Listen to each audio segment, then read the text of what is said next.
have not been the factors that they were in the last two games. And Lineker and Beardsley really have not had the service of those games.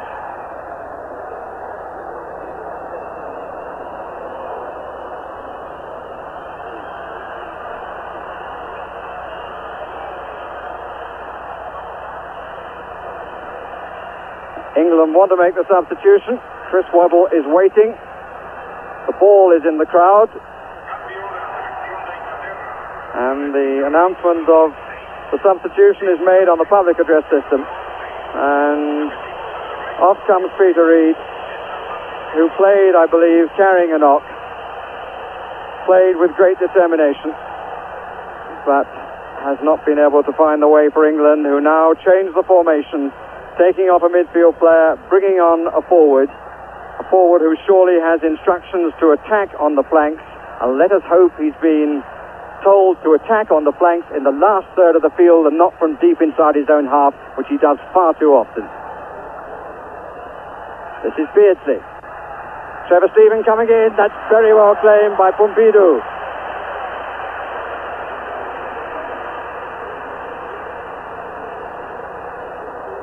It was a great catch, as you can see for yourself here. Good cross too. Stretched him all the way and he took it well. Only collided with the four, but did the usual roll around for a moment or two just to make sure that we'd all seen the save.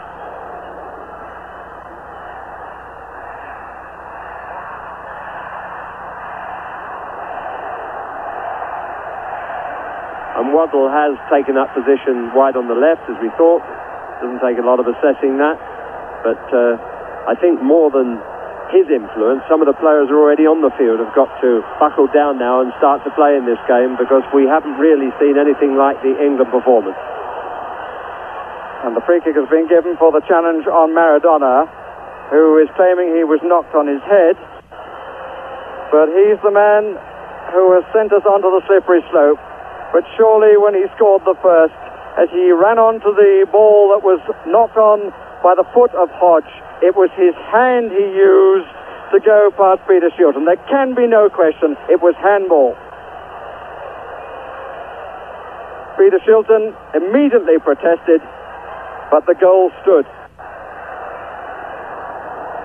And while you've been looking at that incriminating evidence at home, we also had a chance to look here at that challenge on Maradona, and there's no question about it, he wasn't touched. He is an actor. He's brilliant, but he's an actor too. Burruchaga with a shot.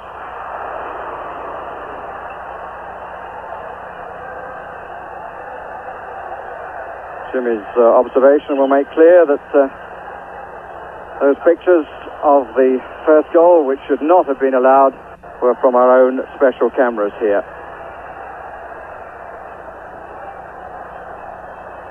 Waddle. Hodgwell forwards. And Maradona still in a prostrate position.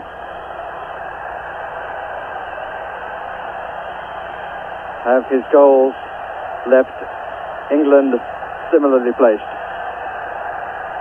We're halfway through the second half, and England are 2 down to Argentina. Contest between two of the previous winners of this cup. Team of 66 for England and of 78 for Argentina. Out by Batista. He's been far more defensive in this match. Waddle. All the left foot. Hoddle. Stevens. Plenty of white shirts forward. Hoddle. Free kick. Verdict given against Giusti, and back comes Maradona.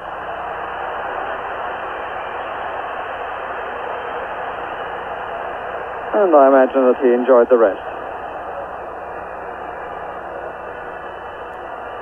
Pumpido checking that the wall is covering the left side of his goal from his point of view. Hoddle poised. 5 players coming from the left. Hoddle takes! Good save! Well, that's the best free kick that Glenn Hoddle has hit that I've seen in this championship. It was going in, no question about that.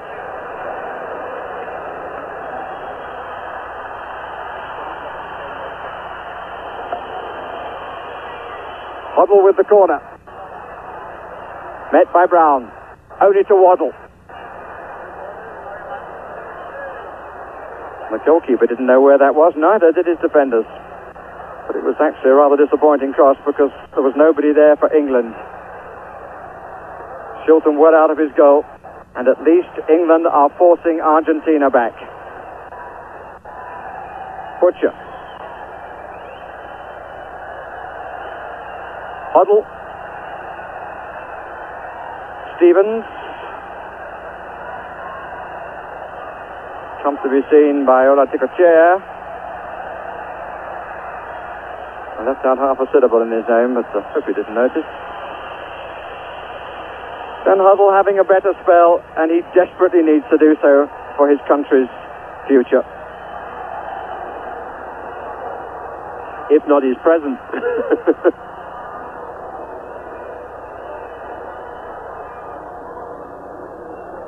Beardsley and Cuciuffo.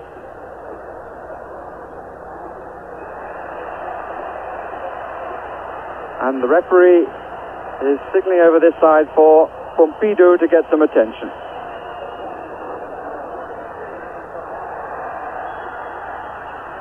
It's difficult to pass an opinion on a shape of a game where it was altered by an unfair decision. Well, an unfair decision or non-recognition of that handball.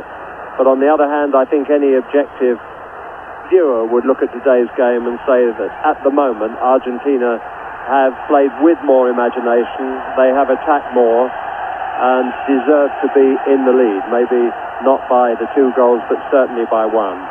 But England are not out of it yet. They have got the chance to come back but are searching for just one elusive goal to put respect and fear back into the Argentine team. At the moment they have no worries because there is a cushion of a 2-goal lead.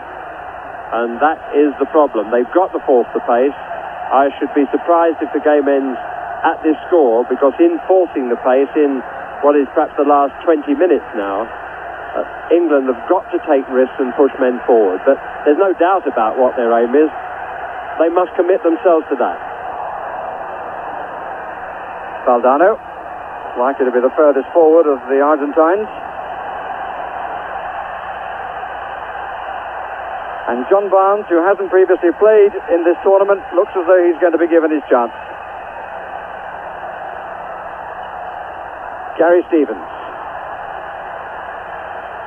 And if he comes on, Bobby Robson will be going back to the style that at one stage he desperately wanted to achieve, playing with 2 wingers. John Barnes, who last played for Watford on the last game of last season, hasn't played since. Away by Brown at the expense of a corner.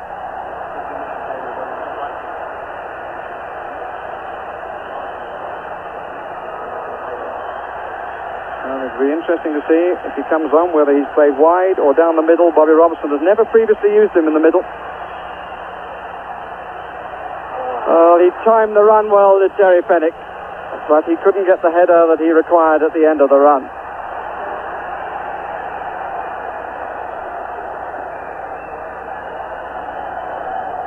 It's extraordinary that Gary Lineker has hardly had a touch in this game.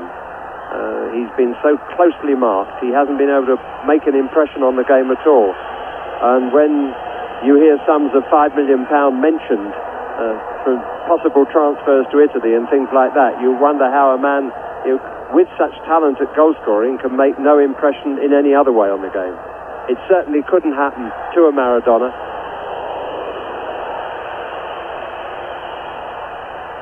Seems likely that Trevor Stephen will be the man to be replaced.